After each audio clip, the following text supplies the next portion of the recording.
What's going on, everyone? Welcome to the Tell Me More podcast presented by the Real Estate Cheat Code. I have Rebekah Mullins with me from Red One Realty. Rebekah, thanks so much for taking time out of your day to jump on here and just to talk real estate and to talk your journey. Hi, thank you so much, and thank you for having me. I appreciate that. So, Rebekah, where we kick off is always from the very beginning of your life and growing up. So, for you, what was life like growing up? Where are you from? What were some of your hobbies, interests, as a kid and going in through high school? Sure. Well, I grew up in Northeast Ohio. I grew up in Columbiana County. Um, Time that, out, time out, uh, time out. Columbiana County, no way. yes, What's way. what town? I lived, my address was Salem, but I went to United Local. I grew up in Latonia, Nice. We would have placed you and guys.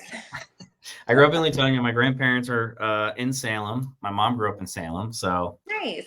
when people say, and I had to pause us because this is always funny when I bring agents on in Northeast Ohio, people get this.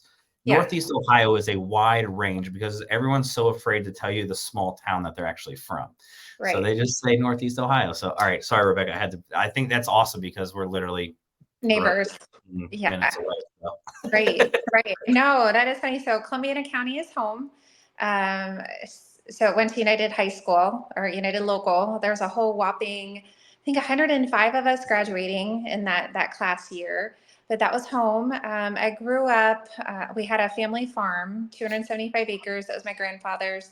So grew up with a large, horses that were mine, 4-H animals and that kind of thing. And then played some sports, was in the marching band. I was a twirler, and that was pretty much my early childhood. You worked a lot. You got to go to school and you got to do one activity and then go home and work some more. So that was that. And then went on to Kent State, graduated from there. And my undergrad is in actually community health education, which is very similar to public health. They now have a public health degree there. And upon graduation, I went on to work for the Delaware General Health District here just north of Franklin County. Worked there for a few years. And then when I started to have a family, that was when I let that job go because my responsibilities were probably 50 plus hours a week on the weekends. And I knew that was not sustaining, with having small children when I was basically working to Yeah. take care of the county's kids. And then, oh gosh, I'm trying to give you the condensed version. And then after that, we decided to buy, when I had my first son, we decided to buy our first rental property for fun back in 2001. So that dates me a little bit. But we bought our first one when Alex was born and then went on to buy a lot more. I think we topped out at 70 plus units or Wow. doors with our rentals. What was it about the real estate space that caught your eye from the investing standpoint? And actually, I neglected to share this. So I live in Mount Vernon. It's just north of Columbus by about 45 minutes. And we moved out here because it actually reminded me a lot of home. It reminded me a lot of Salem, but close to the city, and there were jobs. So Dan, my husband, was working for Worthington Industries at the time. Great job, great company. And what drew us to real estate was we're and still not big fans of the stock market at all because you just can't control the chaos, and I can be a bit of a control freak. So real estate for us, we found a lot of value in Knox County, tremendous value actually, more so than Delaware, because Delaware had already hit the boom mode and growing, one of the fastest growing counties in the early 2000s in the whole nation. So we're like, well, that's not a good idea to invest there. So we chose Knox County to build and then buy our first rental. And then I got connected with a great fella. He's 82 years old now, but also grew up in Columbiana County.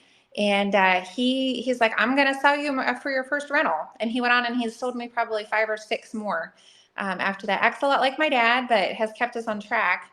And but that's how we got started. So, how did you have the foresight back in the early 2000s to say, hey, not so much Delaware County, because you said it was booming back then, and it still Right. is now, Oh, but yeah. to It's really still look at, Mount Vernon as another potential opportunity, was it more so that it was in your backyard because you had moved out there and it was easier to manage? And obviously you said the word control, control a little yeah. bit. Yeah, I've always liked things that I can walk into, touch, be a part of. I can fix things. If something's not pretty, you can make it pretty. And what drew us to Knox County initially was, honestly, we were looking for land to build. Mm, And 10 acres in Delaware County was not attainable for us versus Knox County. So that's where we first found our land to build on. yeah, We just found that affordable. And then, really, my husband was commuting to Worthington Industries on the north side of Columbus in the city. And we felt like we weren't the only ones. There were so many commuters coming back and forth. Now, fast forward 20 some years later, I mean, that's what we all do. I mean, we all roll back yeah, and forth. It's not a big deal at all. So we thought it was just a really good value for what we did and where we were. And of course, I could be part of it. And we were in it for the long term. At the time in '01, our son was just born. And we were thinking, long term when he goes to college and then cash out. And so long-term investment, it was fantastic. There were yeah. times I questioned myself, like in the '08 years, but we made hay then too with things. Yeah, I think, just getting into the industry myself and really I kind of got my feet wet investors early on of just understanding, the long-term potential asset management, with real estate, obviously there's ups and downs to that, but for the most part, right, it's if you buy and hold on to it, you're going to be fine, right? Right. As long as you can get through the downside, and I would always tell my clients this, just homeowners, right? Because for me, looking at real estate is only from an investment standpoint. I believe that the forever home is not there anymore in our world, and we just move too much, job switches too much, all of that kind of stuff. But I always tell my clients that buy to live in their homes, I always say, hey, worst case scenario in a down market, can we afford this payment and can we get rent for this payment? And Right. if that answer is yes, or even if you had to cover, a couple months or a year where you're paying $100 extra to cover that mortgage or $200, we spend all of this money on health insurance and life insurance and all of these other insurances. Think of buying your house as the same way, right? This is just Absolutely. another insurance for you. And historically, the downside of real estate only lasts typically 12 months, maybe 24 months. So as long as we can ride through that down period or any down period, it always bounces back higher. Correct. So I'm assuming that was kind of your thought process during the '08, '09, 2010 years.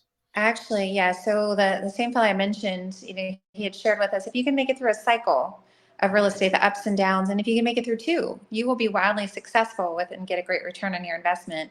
And that's what we found. Early on, we focused on, and people thought we were crazy, honestly, at the time, because the early 2000s, everybody was buying up homes, fixing them up, and selling them. Prior to '08, we were doing something different. We were buying multi-units because and both of us actually, we wanted things to be able to cash flow no matter Yeah. what, because I had decided to go away from my W-2 job, and I wanted to make sure that we could pay the bills with that rental. So, a duplex, one side goes vacant, not a big deal, get it fixed up, and, you get your money back and going again. Was it always easy? No, but it did provide a platform to allow us to buy more, over the period of, oh gosh, from '01 until probably a couple years ago, just buying up properties as they've sought good values along the way. Yeah. And I'm sure we'll get into it, but you mentioned you got up to about 70 units. 70, yeah, 70 doors ish. Wow, that's awesome. And all in Knox County. All in Knox County. I have one outlier in Mount Gilead, Mm, but for the most part, everything else is in Knox County, which is yeah. good because I can just get to them. I always talk to people about, when they want to get into real estate investing, I say, this is not an emotional, this is business, right? And I Right, always say, where do you want your business to be and how do you want your business to look? And right, that will determine, where we need to focus, finding those properties. And, I always tell people, like, some people want to do Section 8 and some people don't, but there's people that have made millions and millions and millions of dollars of working with Section 8. And there's right, people that have made money not doing it. So, you right. know, so walk me through that up to that time period of when you're making the decision to go full time into real estate. When was that? What was that timeline like? So, okay. So the early part of that, I have a few different chapters with my real estate career for sure. Mm, But So I was at the health district, Delaware County, loved my job. I mean, absolutely adored my job. It was the best thing ever. I was pregnant with my second son, Zachary, and I just knew that double childcare, double everything was not sustainable. My husband was traveling all the time. I thought, boy, this is a train wreck waiting to happen. So the wise decision was step away early in my pregnancy, allow another gal to come in, take over my role, train her, and then stop working. And then all while that was all happening, Dan was in the background looking and starting to explore different investment opportunities. And that's how we actually got connected with Don. His name's Don Watson, was our fellow that we got connected with back in the day. That's awesome. So, And then and it was scary. so what year did you decide to just say, I'm going to get my real estate license and actually become Sure. the So actually that happened in 2005. So I had Zachary in '04, got my license in '05, and that was at a time where you couldn't do anything online. You actually had to go to Columbus, sit in the Honduras classes. So I have a wonderful mother-in-law. She was kind enough. She truly came and lived with us while I could get my license. So that was wonderful. Upon getting my license, I realized pretty quickly that it was going to be really difficult. And Dan was traveling all the time. So I didn't maintain an active license status for very long. It ended up going back on deposit. So then I went back to using the one real estate agent that I would say he could survive me. His name's Shad. You know, we have a lot of adventures together. He's at Remax now. And goodness, we bought and got into all kinds of stuff along the way. So I really depended on him for that time. And he knew I was a kind of a tough cookie because I had my license. I just couldn't, Yeah. it just didn't make sense. So we did that for years. And then in 2017, when the boys were older, is when I decided to get my license active and hit the ground running. It was also a time where the kids are like, you can leave, like get out, we're fine, just bring us food. Yeah. So that was how that happened. Rebekah, I'm curious, I think because I help a lot of new people transition into real estate. I think that is one of the hardest things to do in the sense of I don't think people understand the amount of time and sacrifice that it actually takes to get your real estate business up and running. No, people are always looking for the shiny pennies and the quick fix, right? There's always a quick fix in real estate. Quick money, quick this. And there's nothing quick about it. And looking back in retrospect, I look back at all of the relationships that I had developed along the way through the years of being a landlord, a volunteer in my kids' school, all the different things that I did were actually all part of my network and my sphere of influence. All of Mhm. it, every single person. And which I think, actually, I know most people, they discount that fact. It's like, well, I don't know anybody. And it's like, oh my goodness, yes, you do. Look around. They're everywhere. So that is where I feel like people get lost a lot. They make it a lot harder than it is. But if you just look at the basics, it's all right in front of you. Yeah, I think that exercise is probably one of the hardest mental roadblocks that agents go through is actually sitting down and writing out your SOI list. Yes. Because we only think it's 10 people, but in reality, it's probably 150 people, right? When you Yes. when Right. you think about not just your friends or your family or coworkers, but I always say think of friends of friends, right? Like who are in your friends group that aren't necessarily your friends, but they're always hanging out, right, within that Right. group, Right. or who do you interact with or engage with on a fairly regular basis? And I bring this up where I live in Pataskala, and there's one gas station as of this moment that is within 1 minute of my house. And Mhm. it's going to change with Intel and everything. And I'm sure we'll talk about that in Right. Knox County. But for me, I know the lady that works the register every single morning, Monday through Friday. Her name is Joyce, and Joyce is on, my SOI list. I Mhm. make it a point to talk to her, for 5 minutes every single morning just to talk, right? Right. She knows I'm a real estate agent now. I have to tell her eventually, right? But people like that, right, where you may not think they're part of your sphere, but you're interacting with them, you're building a relationship with them, and Mhm. all of those people go on that list. And I think, like you said, we overcomplicate that exercise a little bit. Actually, and that's a good point because we absolutely do. We overcomplicate it and think, well, who would want to use this? Well, everybody actually would want to use this. And in my example, like yours is, her name is Sherry. She's actually got to be a very dear friend of mine over the years. She worked at the dump. So Mm, one of the parts of being a landlord was people leave treasures behind, not the kind I want to keep. So my youngest son, Luke, and I would, load up things, very glamorous, right? Everybody thinks landlording is easy. Load up the junk, take it to the dump. We'd scrap things out. He would get a treat with the cash he earned from scrapping, and which would cake pops at Starbucks. But Sherry, along the way, what a delightful woman. She was always the one giving us the helmets and the jackets. She saw us over the years, and God love this woman. I mean, she's a very dear friend now. But I ended up this past year, they had to sell her mom and dad's home that she grew up in. I sold that for her, and she's given me referrals along the way. And that's just somebody that she literally helped me survive Luke's childhood, with yeah. getting him and then taking things to the dump. Yeah. So yeah, you can never discount any of that stuff. Now, Rebecca, when you first got your license in '05, was that with the intention of only doing the investing side to help you out with that piece of it? Or was that intention of helping, like actually being, not saying you weren't going to be a realtor, but just being a realtor to the public? Yeah, what the looking back on that, I would have said at the time that my goal was to work on the investment side of things. But then as I got involved with Don Watson, he had an agency called Watson Realtors, and that was his brokerage. So he had other ideas. He wanted me to start going out and being a buyer's agent for him. But Hmm. then he would get frustrated. And again, it's old school, it's not appropriate, and he just doesn't have social media. But I remember him telling me once, and this was like a nail in the coffin for me, was he said, nobody's going to want to use you when you're dragging those kids around. And it wrenched my soul because I'm like, Yeah. well, I love my kids. Everybody else should love them too. And I get it. So that was a real big nail in the coffin. It's like, well, what am I supposed to do then? Like leave them home alone and have child services come get me? So, and Right. them, so that was a challenge. And, so anyway, so with that being said, at the time investments, and then he had his own agenda, which looking back, it just wasn't the right time. Yeah. When you got in, back then or even again in 2017, did you have supporters, doubters? Where did people fall? Mhm. Because, a lot of times people are transitioning in. Obviously, you had an investment experience, real estate Right, experience. You saw a lot of transactions, right? You understood the process. You right. understood the ins and outs of a home.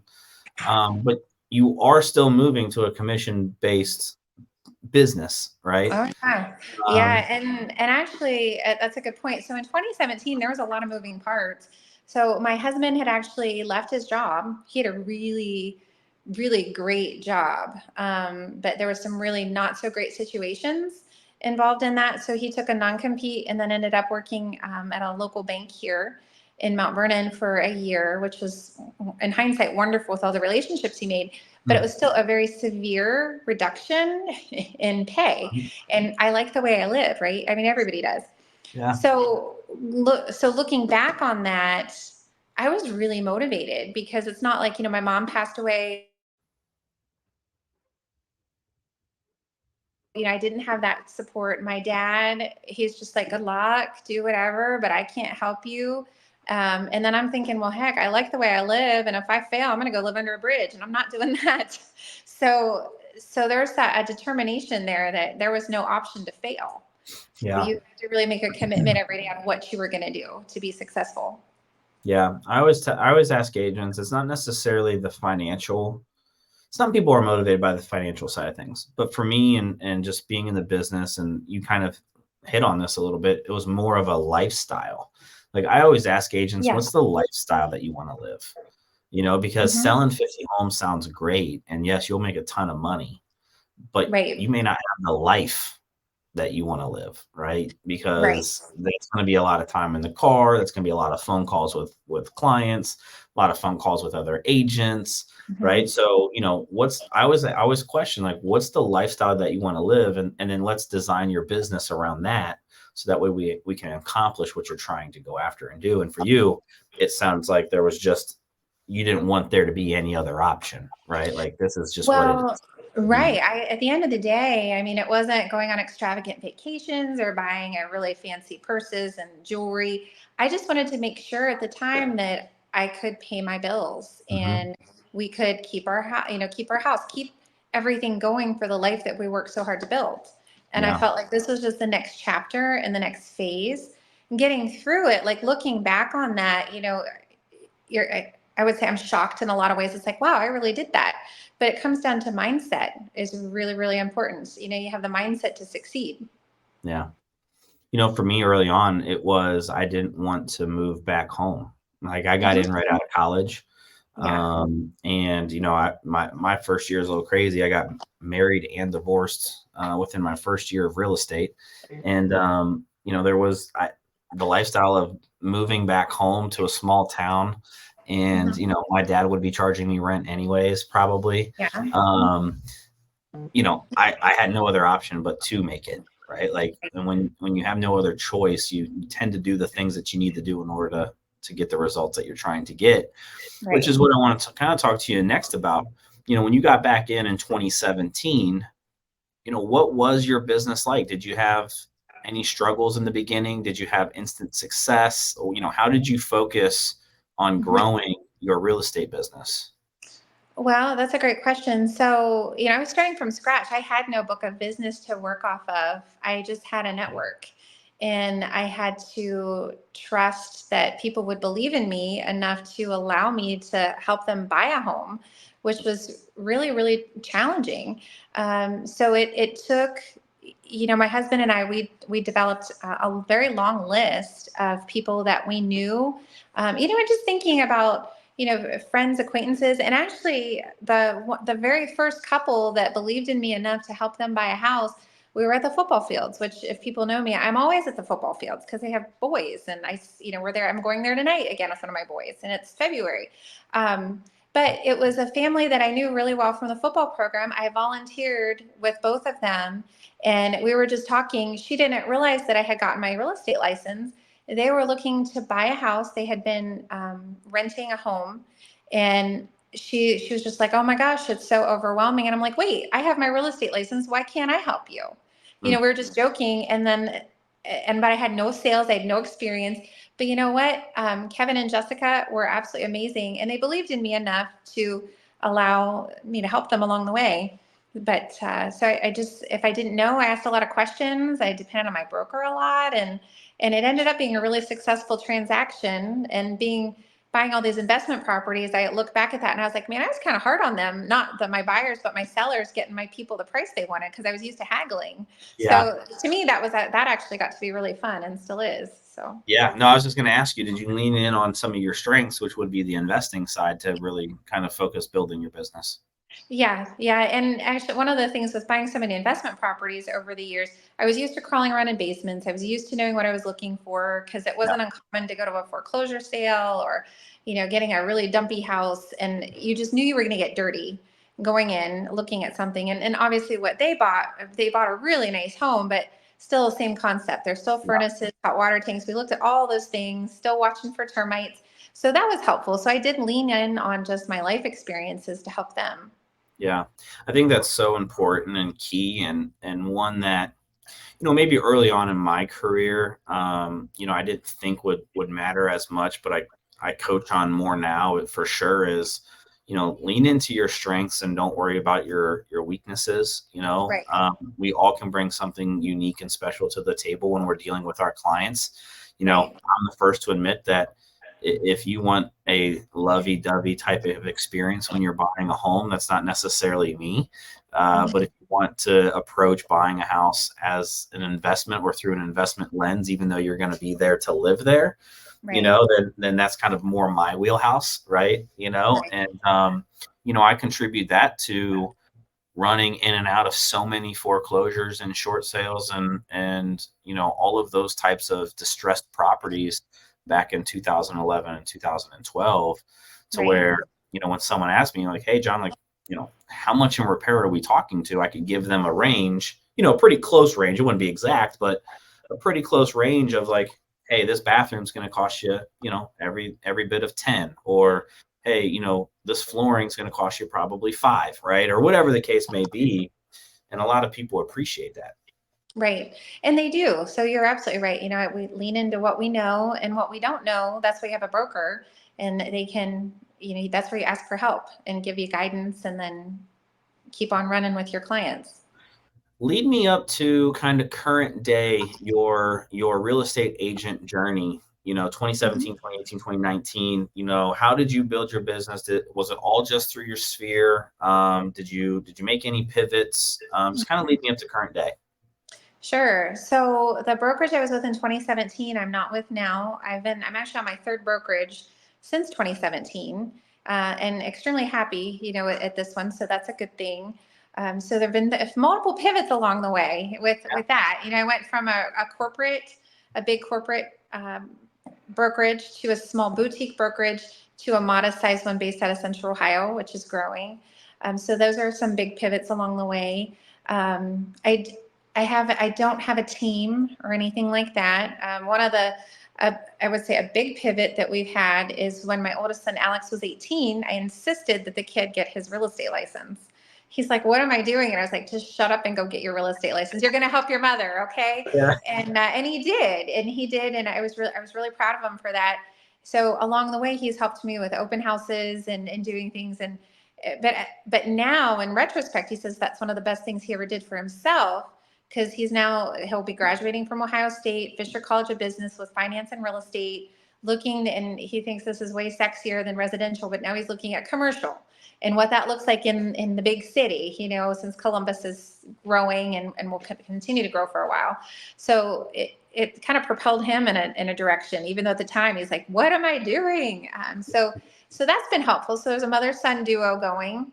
I've had a couple agents with me along the way in the office, but we all did our own thing, and they've all moved on. I've learned that I'm definitely not a coddler, with folks. I'm like, hey, I'll tell you once, and let's just go get it done. Let's break, let's Yeah. go. And that's just my personality. And Alex gets that. Yeah.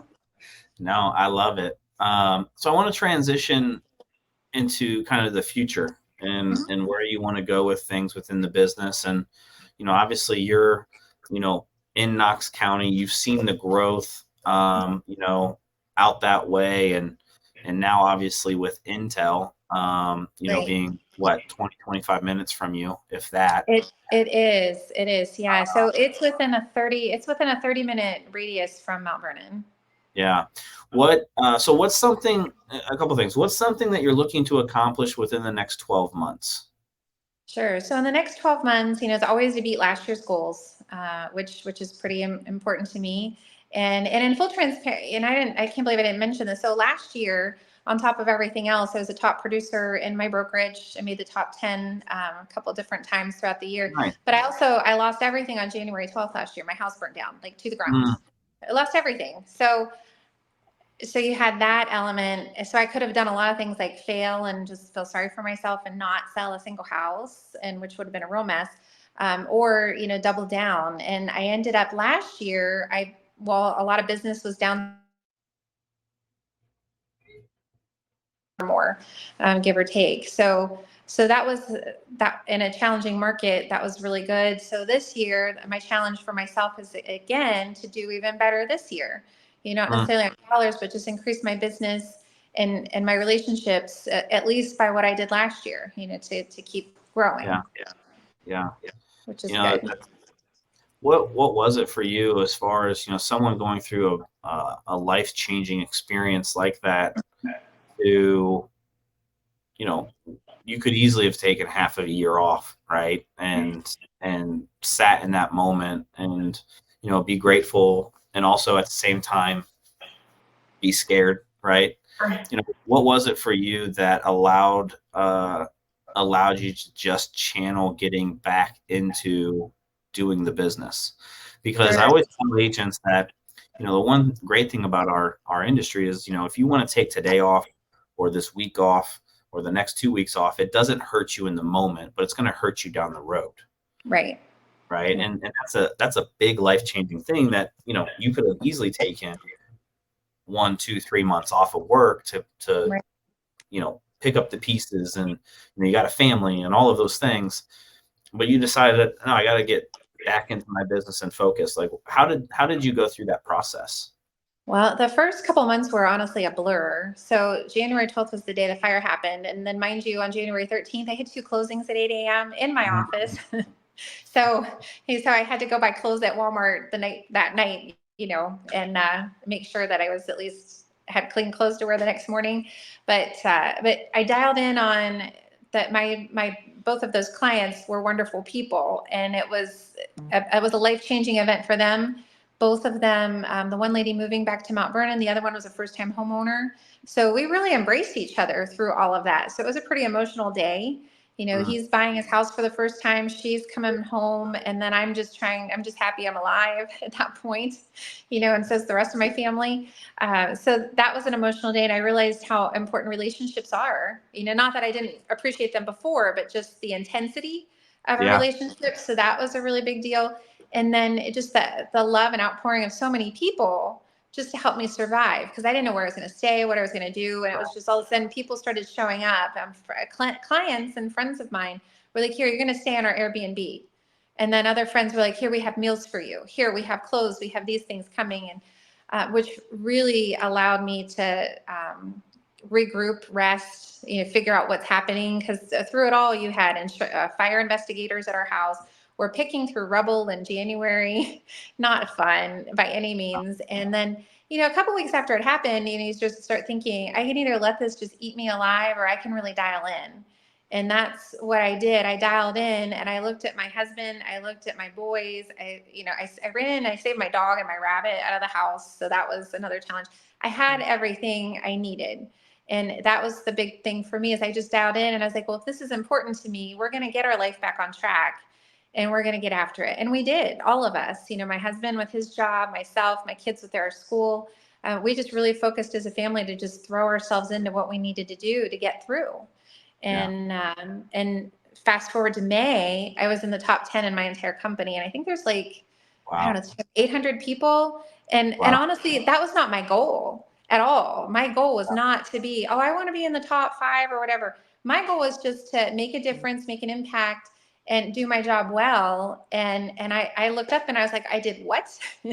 Yeah. So, and that's what happens when you dial in. You're more focused on the daily things than the big picture. But the Nothing big else picture matters. takes care. No, nothing else mattered. Yeah. Hmm. Yeah. There's a book, I'm sure you may have heard it, and the listeners may have heard it, called The One Thing by Gary Keller. Mm-hmm. And the one thing that I took away from that book was um, getting to the point where you focus on one thing, and that one thing could solve for all of your other problems. But when you focus on that thing, and in our world as real estate agents, it should be lead generation and prospecting. Right. But when you focus on that one thing, you have to be okay with potentially everything else around you being in chaos. Right. Right. And then, the story that he uses in there is Stephen King, right? Is Stephen King because of just his talents, or is Stephen King because of his talents and he only focuses on writing, Mm-hmm. right? Right. And, he writes every single day. So as a real estate agent, are you prospecting every single day, right? Because we don't have money problems.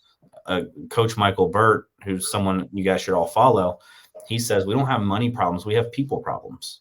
Mm-hmm. You're not making enough money. It's because you're not contacting enough people, right? You don't have enough people in that database, right, to reach out to let them know that you can help them with buying, selling, or investing in real estate. So that's just an awesome testimonial to you of diving back in, and being top 10 in your brokerage, which is a large brokerage in Central Ohio. Right. Um, you know, 3 months after, a big event like that would paralyze a lot of people. Yeah, looking back on that, I'm like, how did I do that? But I just, every day, every day was an intentional. It was Mhm. absolutely an intentional day, and I made a list, I focused, zeroed in, and like, what do I have to accomplish today? It's not, am I gonna? It's no, you're going to do this today. Yeah. And Yeah. so, yeah. What's a 5-year goal for you?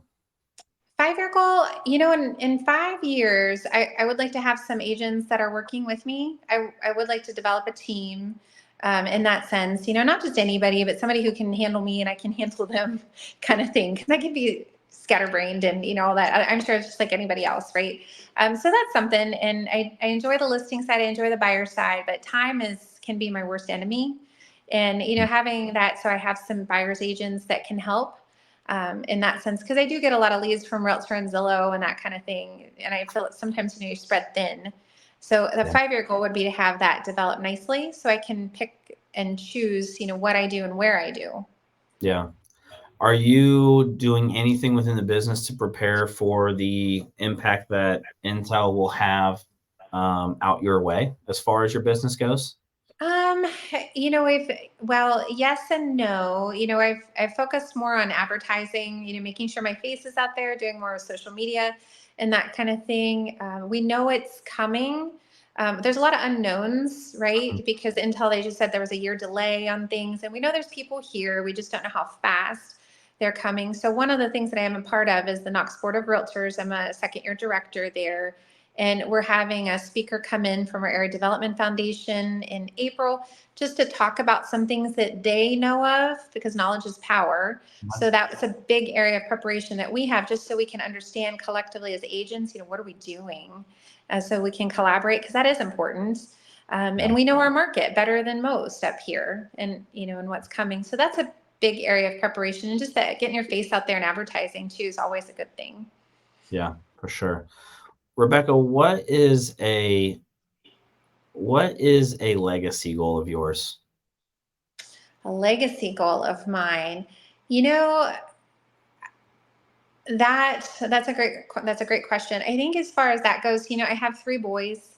The biggest legacy I can leave is my children be saved, children, and children of the Lord. That's the biggest legacy I want to leave behind on a personal level, and because those are the only gifts I get to take with me, right? So those, and knowing that I'm training them up not just to be good people, but also to be leaders in the community in whatever capacity that they have. And then also in the business that I do on a daily basis, say I, fast forward 20, 30 years, if I'm here, God willing, but to look back and to know that I did well, not just for me, but I can look back at all the families. If you did a quick flip book along the way of Yeah. every single family that I've helped, I want them to have fond memories of the story of us when we bought our house. Because I always joke about, I jump into families and jump out kind of like a time traveler in a way. You're so involved, and there's times where I'm like, I just need to excuse myself. I'm not part of this family argument, or this drama that's Yeah. happening. Not my Yeah. lane. I'm getting out. But just for the lane that I was in with that family, I want them to look back with fond memories and to know that, I gave my best for them to serve them. That's awesome. Rebekah, last question for you. If you could give our audience one piece of advice that maybe you wish that you had, or maybe that you received, or, if someone comes to you and says, what do I need to know about real estate? What would that be? What would you share with them? Sure. So the first thing I would share with anybody, and I tell myself this on a daily basis, is the secret to success. It's not in all of the expensive books and programs and things that people offer, because there's so many of those out there. The secret is in your daily activity. And to couple with that, the secret is in your mindset. If you have Mhm. those 2 things, you will be successful. That's something that my husband, actually, he's my biggest cheerleader through all of this, has always been, focus on what you're doing each day, and the success will come. Nobody goes out and runs a marathon and can run 26.2 miles. There's a lot of training involved, and it's the very same thing. Yeah. That's awesome. Rebekah, thanks so much for jumping on, with me today and sharing your story with my audience and now with your audience. Those that are watching, on YouTube or on any of the social channels, if you are thinking about buying, selling, investing, if you're an agent and you just want to pick Rebekah's brain, her phone number is down below. Search her hashtag down below on all of the social channels. But Rebekah, for those that are maybe listening in on the podcast version of this, what is the best way for someone to connect with you? So the best way to connect with me, you can always call or text me. I'm a really quick responder on texting, unless I'm with a client. Then, get you back as soon as I can. But that's the best way to find me and connect with me. And two, if you're an agent in Central Ohio and you don't want to make the drive, you have clients up this direction, I'm happy to work on referrals. We do that a lot up here because we know the market really well. And if you don't want to drive the hour, that's fine too. Awesome. What's your phone number? My number is 740-507-1711. Awesome, Rebekah. Thanks so much again. I appreciate you jumping on with us, and I look forward to connecting with you again in the future. Okay, sounds good. Thank you so much. All right, I'll talk to you soon. All right, Bye. thank you. Bye.